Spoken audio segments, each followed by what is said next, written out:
जो विधि पूर्वक भगवान के अष्टाक्षर मंत्र से, नारायण मंत्र से हवन कर उस हवन अग्नि में मंत्रोच्चार पूर्वक शंख और चक्र भगवान के आयुध जो भगवान की सेवा में प्रतिष्ठित हैं, उनको उस हवन अग्नि में तपा करके फिर वह शंख चक्र बाहुमूल में अंकित जो किए जाते हैं, वह पंच संस्कार में पहला संस्कार है ताप।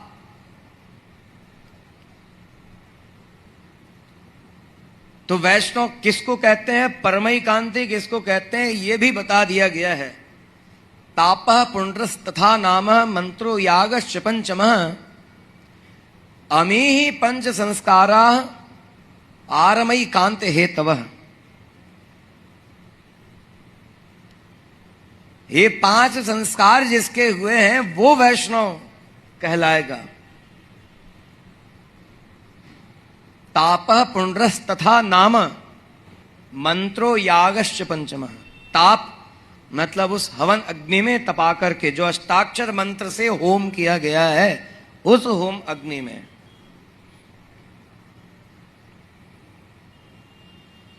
मोमबत्ती और गैस पे गरम करके नहीं लगाया ना, वो उससे कोई लाभ नहीं है।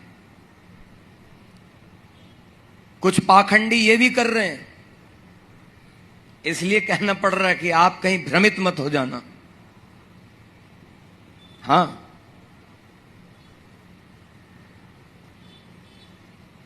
तो वो ताप संस्कार इस तरह से संपन्न होगा। उसके बाद तिलक गुरु के द्वारा जो धारण कराया जाएगा, वो प्रथम गुरु के श्रीहस्त से ही हमारे माथे पर धारण कराया जाना जरूरी है। इसके बाद गुरु से, आचार्य से भगवत दासोक्त नाम ग्रहण करना जरूरी है, तीसरा संस्कार। और चौथा संस्कार है अष्टाक्षर मंत्र, द्वय मंत्र और चरम मंत्र, ये तीनों मंत्र गुरु से ग्रहण करना, ये चौथा संस्कार। क्यों? गुरु से ही क्यों ग्रहण करना है? गुरु को, आचार्य को कैसा होना चाहिए यह भी बताया है।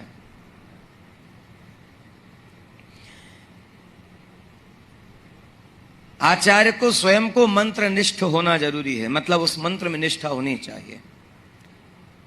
आचार्य मंत्रज्ञ मंत्र भक्तश्च, मंत्रज्ञ भी होना चाहिए, मतलब मंत्र को जानने वाला अच्छी प्रकार से, और मंत्र का भक्त भी होना चाहिए। मंत्र का भक्त होने से मतलब उस मंत्र में जो शिक्षा दी गई है, जैसे नारायण मंत्र में नारायणाय कहा है, इसका अर्थ है नारायण के लिए, भगवान के लिए। तो उस गुरु आचार्य को भी भगवान के लिए ही भगवान का दास बनकर के रहना चाहिए। जब ऐसा बनकर के रहे, मंत्र का भक्त हो, तब ना मंत्र में विश्वास होगा, और मंत्र में विश्वास होगा तो ही दीक्षा देकर के मंत्र प्रदान करना कारगर होगा, नहीं तो कोई मतलब का नहीं रहेगा।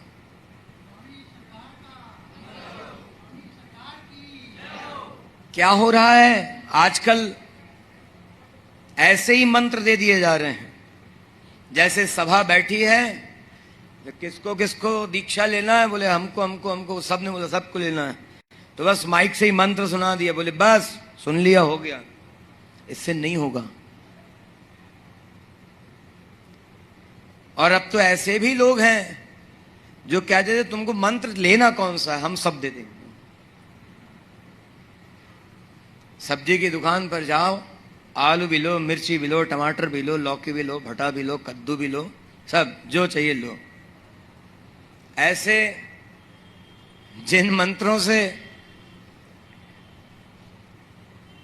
भगवान को, जिन मंत्र का जप करके, जिस मंत्र के अनुसार अपना आचरण बना करके रहना है वो मंत्र, ऐसे भटा लौकी के समान बांटने से थोड़ी काम करेगा।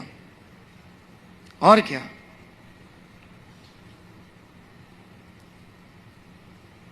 ये वैसे ही है, कोई पुस्तक में पढ़ ले या बिना मंत्र भक्त बने कोई ऐसे ही मंत्र को सुना दे, अथवा अभी जो बताया कि हमारे तो हाथ में ही है शंख चक्र, ऐसा मानने वाला, या कोई अपने हाथ से बना ले, अपने हाथ से बना ले, पेन से, कलर से, टैटू से, टैटू भी बनवा ले रहे हैं अब। हाँ, टैटू बनवा रहे हैं शंख चक्र के, कोई यहां बनवा ले रहा है, कोई यहां बनवा ले रहा है, कोई यहां कान के इस वाले भाग पे, ऐसे ऐसे लोग दिखे। तो ये वैसा है जैसे बिना पाणी ग्रहण संस्कार हुए पति के मांग भरे बिना कोई स्त्री मांग भर ले, कहा मेरा विवाह हो गया, हो गया नहीं, पति के द्वारा मांग में सिंदूर दान किया जाएगा, तब माना जाएगा उस सिंदूर का सौभाग्य, तब माना जाएगा विवाह हुआ। जिससे विवाह हुआ केवल उसी को मांग में सिंदूर भरने का अधिकार है। पति के द्वारा मांग में सिंदूर भरा जाता है, ऐसे प्रथम गुरु के द्वारा मंत्र प्रदान किया जाता है, माथे पर तिलक गुरु के द्वारा धारण कराया जाता है, शंख चक्र गुरु के द्वारा धारण कराए जाते हैं। तो अमे पंच संस्कारा पारमयी कांति हेतवः, वैष्णव बनने के लिए 5 संस्कार जरूरी हैं। तो अपने से वो टैटू बना लेना, पेन से, कलर से अपने शरीर पर चिन्ह बना लेना, हाथ में उंगलियों में दिखाना कि इसमें बने हुए हैं, ये किसी काम का नहीं।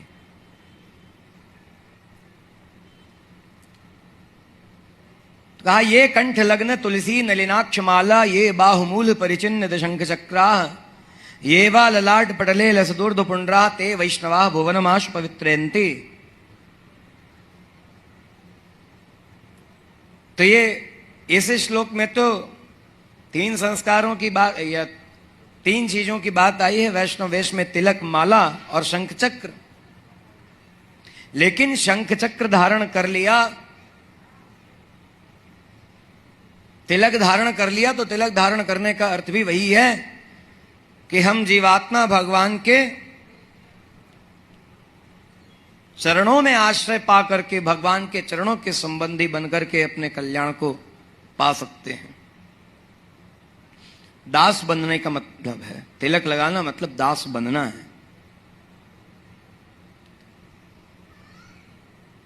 ऐसा वैष्णव जो है सारे लोगों को पवित्र करता है।